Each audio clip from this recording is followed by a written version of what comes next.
but I brought him with me today because I wanted to discuss Samhain and witchcraft, and he is my familiar. He helps me a lot with my magical practice. And snakes have a very... There's his head. There he is. Isn't he so cute? Snakes have a very grounding presence. So he's gonna chill with me today. I'm just gonna put him on my lap. I don't want him being too disturbed. But once he realizes that it's me, he tends to calm down. He's never been aggressive. And he's a very loving snake, if you can believe it.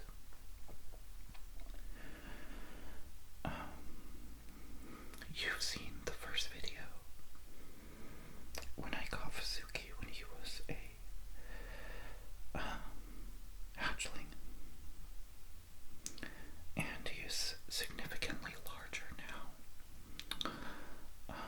He is almost 4 feet long, which is like on the upper end for male ball pythons.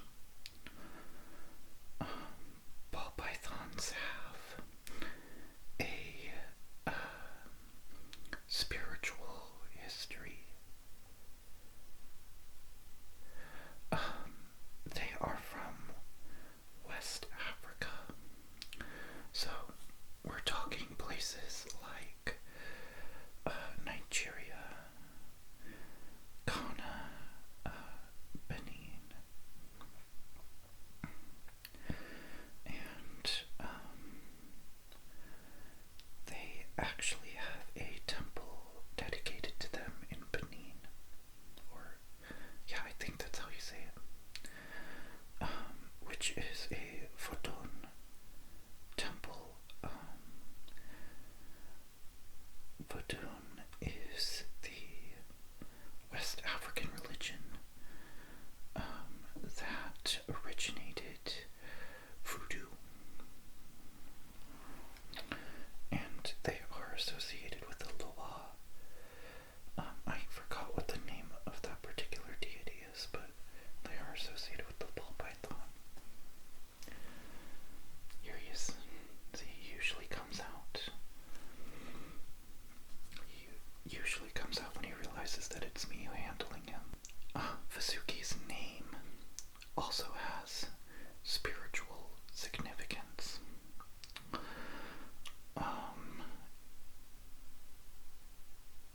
If the correct pronunciation in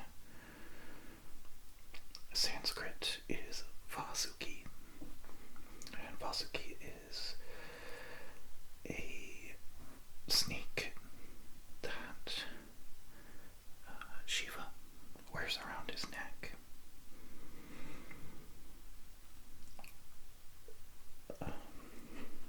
Yeah, you can see he is a lot larger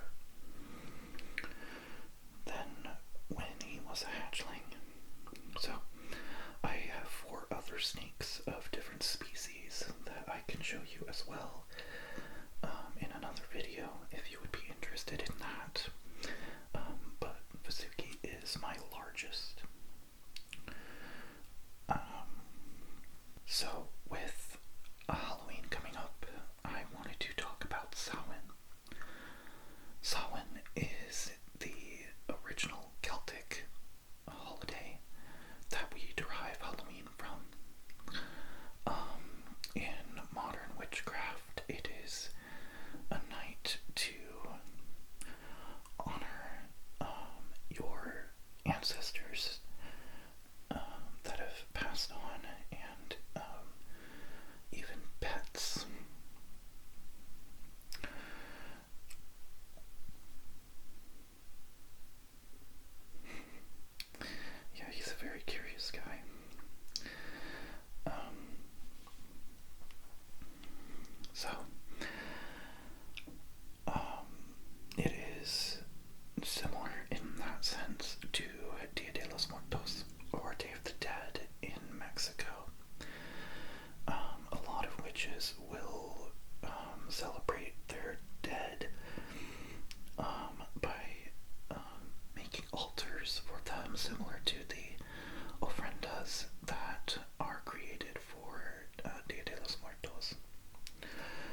also is a time of increased spiritual activity, so people report more paranormal happenings during this time.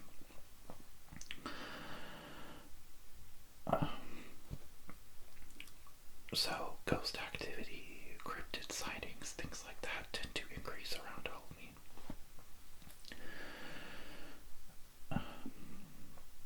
Samhain is originally a Gaelic holiday. So, primarily Ireland. And it came to the United States with Irish immigrants. And that is where we get the tradition of carving jack-o'-lanterns. Back in the day, I believe they used to use other, like, root vegetables for them. I believe they actually used to use turnips.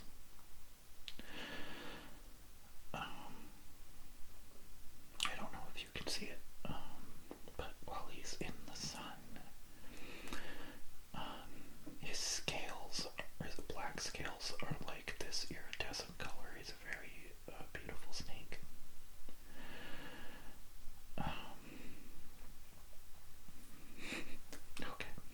Okay. As you can see, he's very head shy. He doesn't like me getting near his head.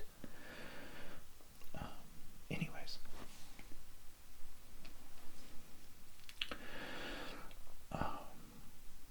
So, with the veil between the physical and spiritual worlds being so loose,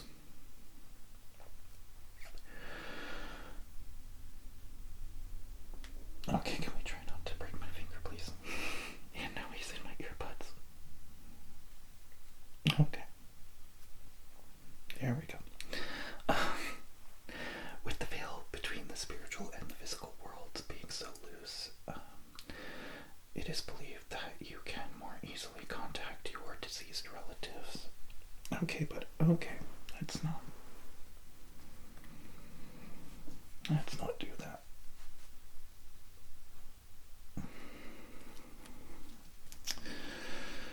You can see since he's gotten bigger, he's a little bit more difficult to handle. So, with the veil between the physical and spiritual worlds being so thin, people contact their loved ones, or very commonly they will perform spells for abundance or healing or banishing. Banishing is basically getting rid of any negative energy in your area. And I've already talked about a couple ways that I like to banish and cleanse. So usually on Halloween I will perform a spell or ceremony to kind of set my intentions for the new year. Because Samhain in the Celtic tradition is considered to be the new year. Because it marks this transition where the days are beginning to shorten, where the weather is getting cold. And, where it's time to come inside, spend time with your family or loved ones, share stories, and give thanks for the year's harvest.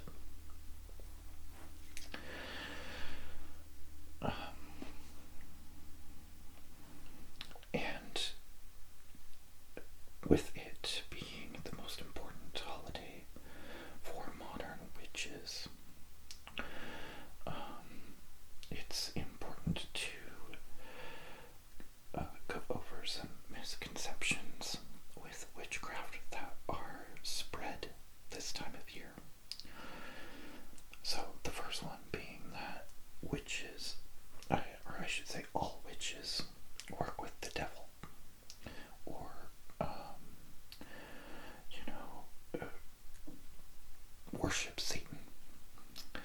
And that simply is not true. The majority of witches practice a form of nature worship, where our practice is tied to the seasons. Let's go up here. Okay, no, he's stubborn. So our practice is tied to the seasons, to the forces of nature and the elements, and to animal life. As you can see, he's still being very stubborn.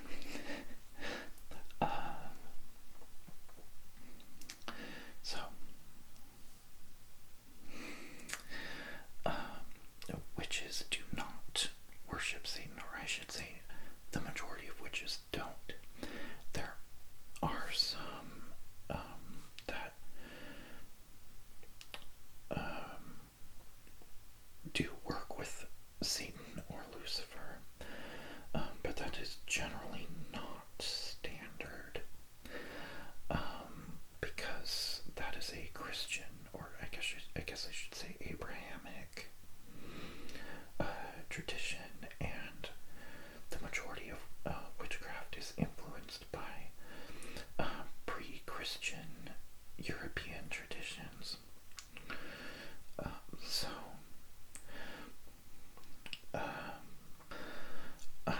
So the majority of witches do not work with Lucifer. I have met a few that do.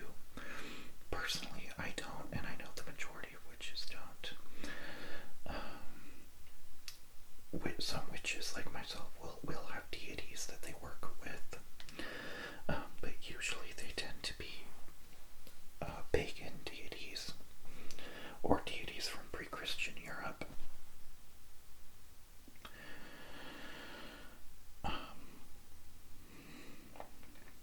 Also, I apologize if you can see how messed up my lips are right now. I am still taking Accutane, and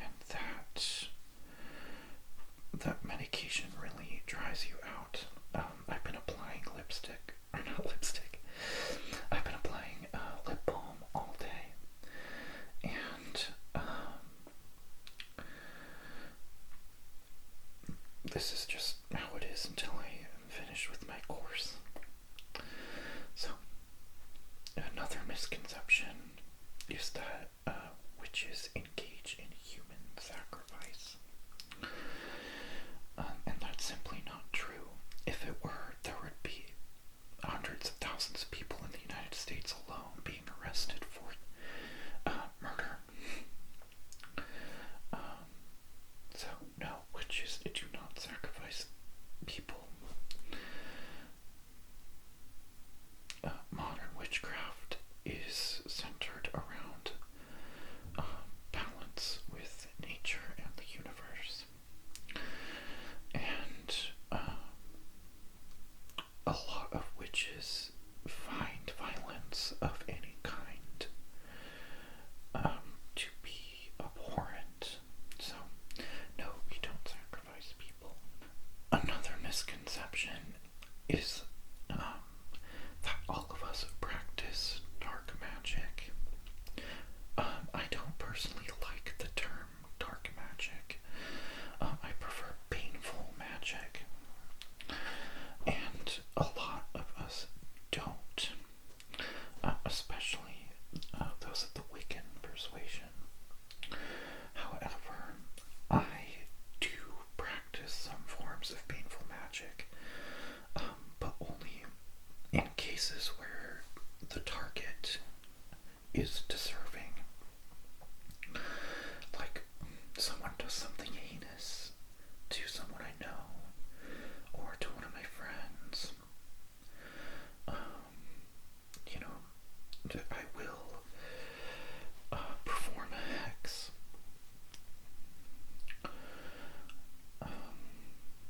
But that is only in extreme circumstances, and only when someone has done something truly terrible.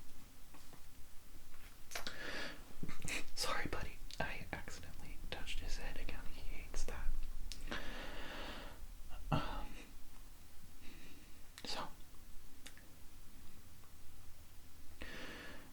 those